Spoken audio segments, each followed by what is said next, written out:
we're back. Now you might have noticed first thing right off the bat that I got rid of the feather. I didn't like the way it was turning out. I didn't have quite enough room over here, so I just took it off.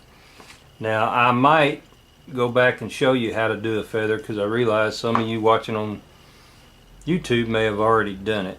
So, but you might also notice that I've laid in some leather fringe right here.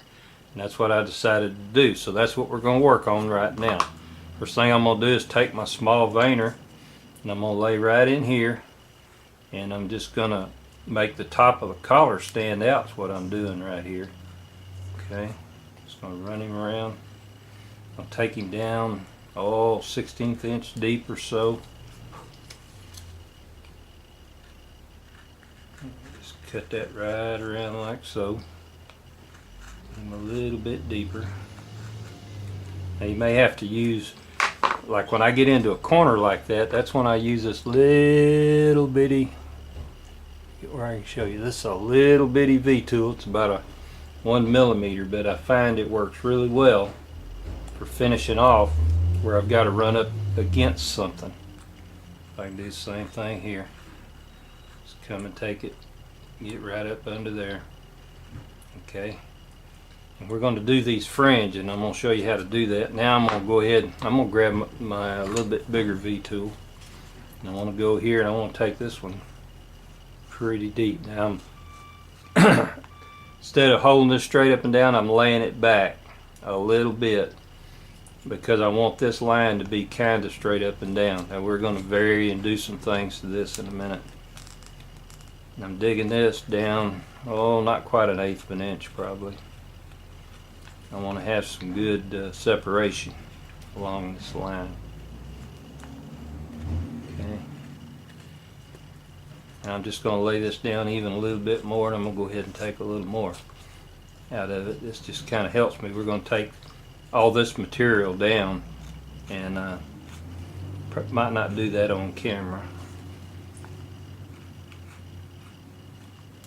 I'm also going to go ahead and come around this hair right here, because all that material is going to come out of there too.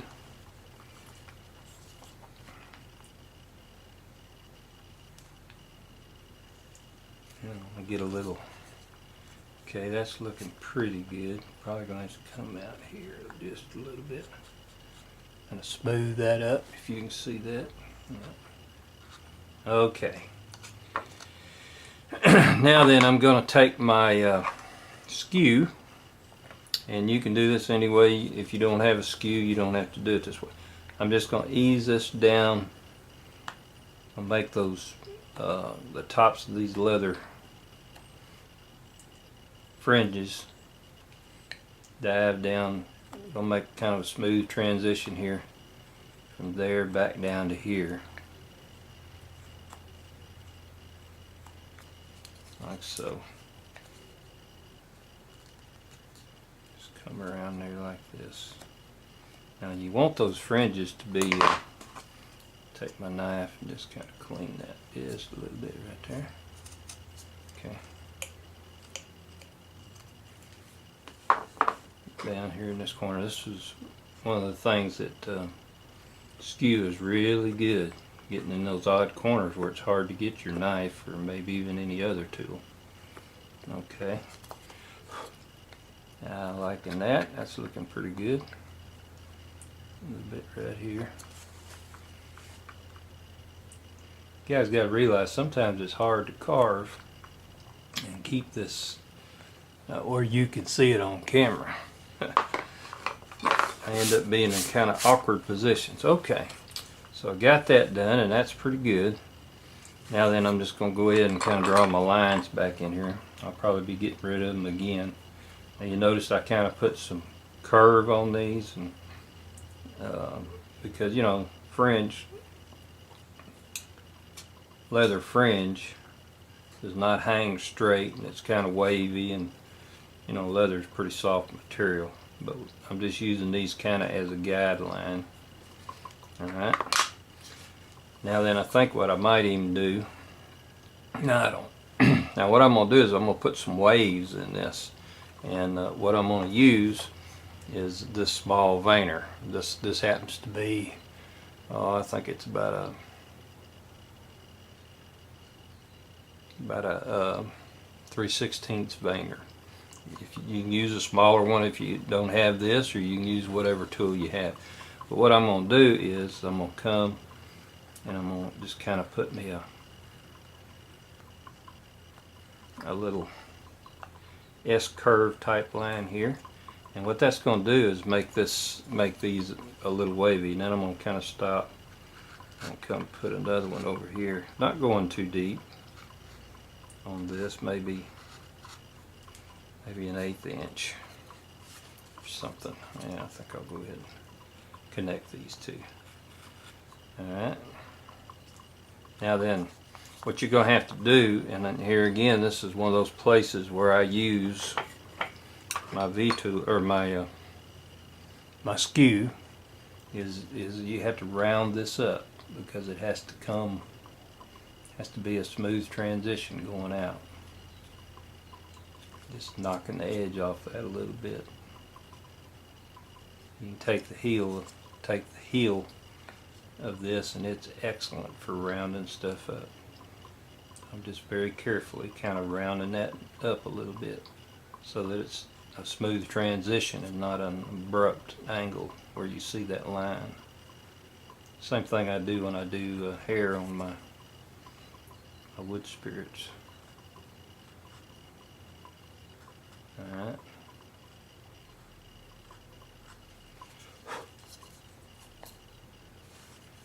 Need a little more here. You just kind of have to work at it till you get it, a fairly nice, smooth transition. Takes a little time, but you can do it. And you can take it and scrape it. I don't use sandpaper on my carvings, but I do scrape a little bit. I've been told, well, you're not supposed to do that, you'll dull your tools. Well, my answer to that is I can always resharpen my tools, so I don't worry about that very much. Here we go, like so. Could use a piece of sandpaper there, I suppose, if you wanted to. You know, when I first started out carving, I used a lot of sandpaper, but I learned that if you have sharp tools, you learn how to make the cuts properly, use a good stop cut, cut back to it, you generally don't need sandpaper. Of course, the key there is having sharp tools. A sharp tool will make a clean cut.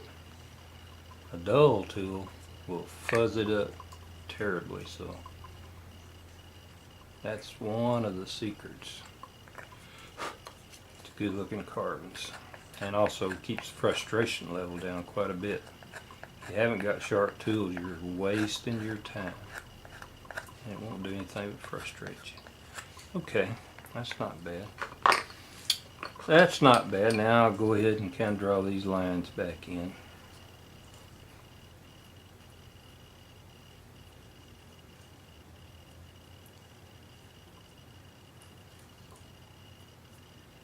Now actually, when you cut these lines, and be cutting them on a curve, and you really don't even want to cut them straight. I'm going to put a little bit of let me clean this up right here. A little bit of an angle, or excuse me, a little bit of an S-curve on them too, just like you do on hair. Okay, I'm going to go ahead real quick and get this material out of my way.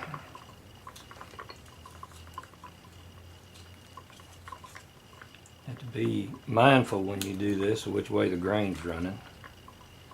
Now I'm probably actually cutting against the grain, but I've got a good sharp knife and I'm not trying to take off much. So I can kind of get, excuse me, kind of get away with that. You can see I've still got a little bit left to cut. And of course, here again for me, the easiest way to do this is take my skew, just lay it down there, bring it back. Get rid of that little line that's showing right there.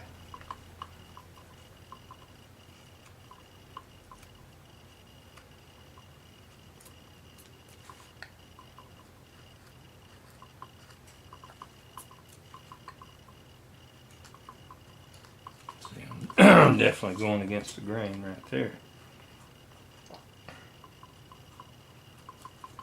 Alright. Just do this real quick. Got a little much there.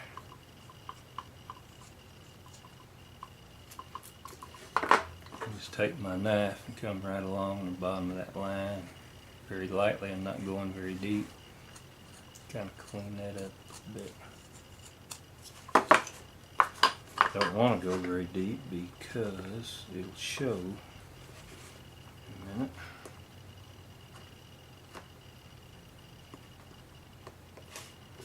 That's the secret to a clean carve. A good stop cut, cut back to it. Right.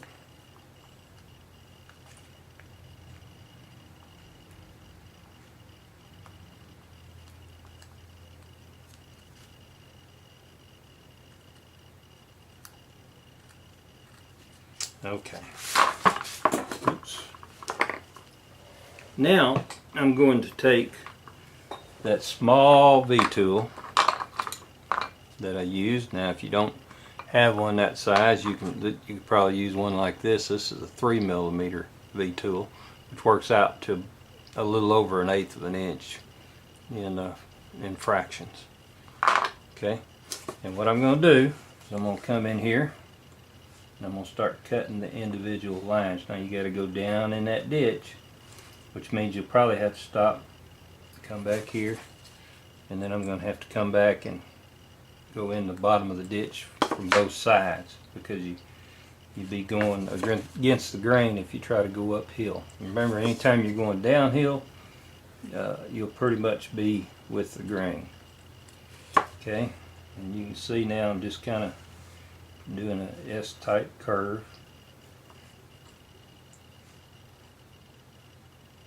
Like so. Meeting in the bottom of the ditch. It's kind of hard to get that clean, but you can work at it. Alright. And then I'm just going to come and cut these little fringes, separate these little fringes out all the way. Okay.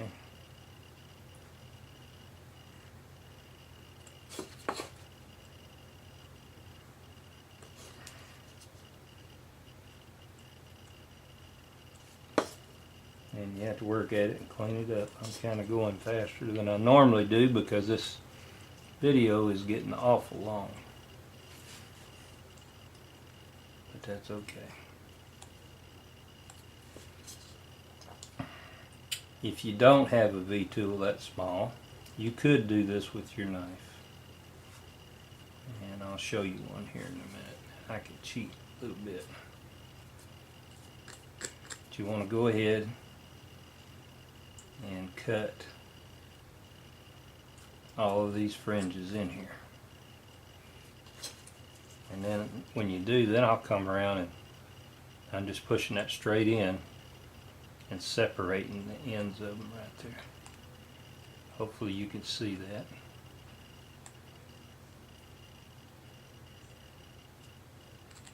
And that gives your fringe a little more realistic, a little more tattered look. See if you can kind of see that. Let me get it up there a little closer where you can see it. See where I'm kind of making those tattered looking, like so. Now I'm not probably going to do all these on camera, just for lack of time. You can see what I'm doing. And see, I'm turning and then I'll come back and I'm kind of pushing that straight down to give me some, make those ends a little ragged looking, like that. Now I'll show you one right here. Let me do this next one, because I want to show you something here.